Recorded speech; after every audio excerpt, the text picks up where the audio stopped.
प्रिय विद्यार्थियों, आज हम द्वितीय वर्ष राजनीति विज्ञान के प्रथम प्रश्न पत्र मॉडर्न कॉन्स्टिट्यूशन से अमेरिका के संविधान की चर्चा करेंगे। आज का हमारा चर्चा का मुख्य विषय रहेगा अमेरिकी संविधान में शक्तियों का पृथक्करण सिद्धांत, theory of separation of powers.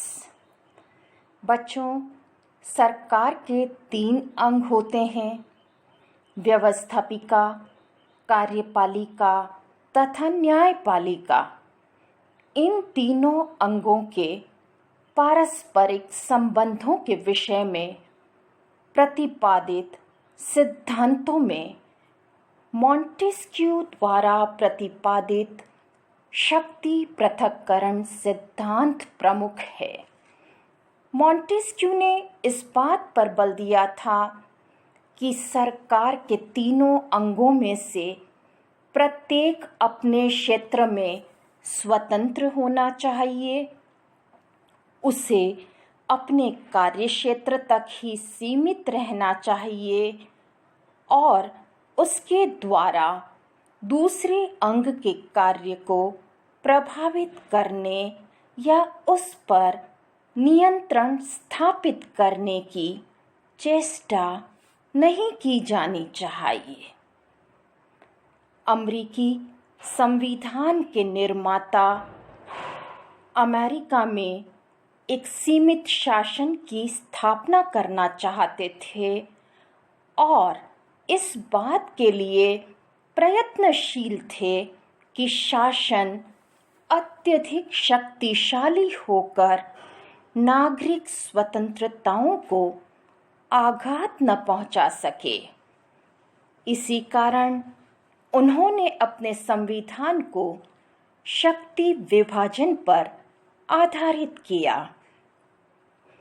संविधान में शक्ति विभाजन सिद्धांत को अपनाने की कोई औपचारिक घोषणा नहीं की गई है और न ही संविधान में किसी स्थान पर शक्ति विभाजन सिद्धांत को परिभाषित किया गया है, लेकिन शक्ति विभाजन सिद्धांत अमेरिकी संविधान की मूल भावना है और संविधान के प्रथम 3 अनुच्छेदों से स्पष्ट हो जाता है कि यह संविधान शक्ति विभाजन के सिद्धांत पर आधारित है। जैसे अनुच्छेद 1 खंड 1 द्वारा कहा गया है कि संविधान में प्रदान की गई समस्त व्यवस्थापन संबंधी शक्तियां एक कांग्रेस में निहित होगी।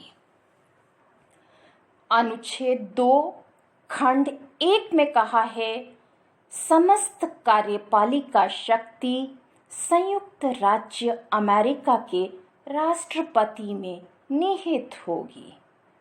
अनुच्छेद 3 खंड 1 में कहा गया है, न्याय संबंधी समस्त शक्ति एक सर्वोच्च न्यायालय तथा उन नीचे के न्यायालयों में निहित होगी जिन्हें कांग्रेस समय समय पर स्थापित करेगी। इस प्रकार व्यवस्थापिका, कार्यपालिका और न्यायपालिका में शक्तियों का स्पष्ट विभाजन किया गया है। संविधान सरकार के इन अंगों की स्वतंत्रता को सुनिश्चित करने के लिए भी कुछ व्यवस्थाएं करता है, जैसे वहाँ शासनांगों के सदस्यों के चयन की भिन्न भिन्न प्रक्रिया अपनाई गई है। जैसे कांग्रेस अर्थात सीनेट और प्रतिनिधि सभा के सदस्य जनता द्वारा प्रत्यक्ष रूप से निर्वाचित होते हैं। राष्ट्रपति एक निर्वाचक मंडल द्वारा अर्थात जनता द्वारा परोक्ष रूप से निर्वाचित होता है। न्यायाधीशों की नियुक्ति सीनेट के अनुसमर्थन पर राष्ट्रपति द्वारा की जाती है। संविधान निर्माताओं ने तीनों अंगों के लिए प्रत्यक्ष निर्वाचन, परोक्ष निर्वाचन और मनोनयन की पद्धति यह सोचकर अपनाई थी कि सरकार के तीनों अंगों की प्रकृति अलग अलग रहे। इसी तरह अमेरिका में शासन के एक ही अंग की सदस्यता का प्रावधान किया गया है।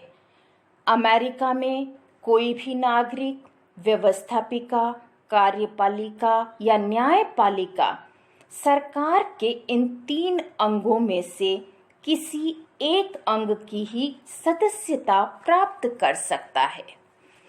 यही नहीं, सरकार के विभिन्न अंगों का अलग अलग कार्यकाल एवं कार्यकाल की निश्चितता का भी प्रावधान है।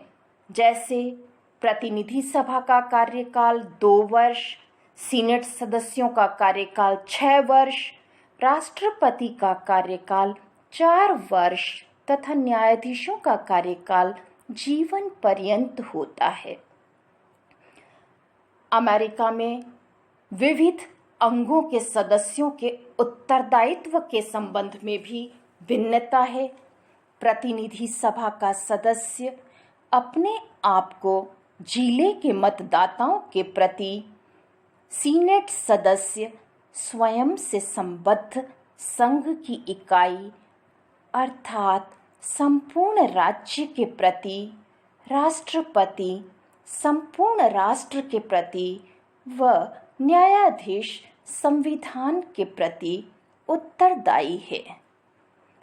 इन सब के अतिरिक्त शक्ति विभाजन सिद्धांत से प्रभावित होने के कारण ही अमेरिका में संसदात्मक शासन नहीं वरन अध्यक्षात्मक शासन को अपनाया गया है।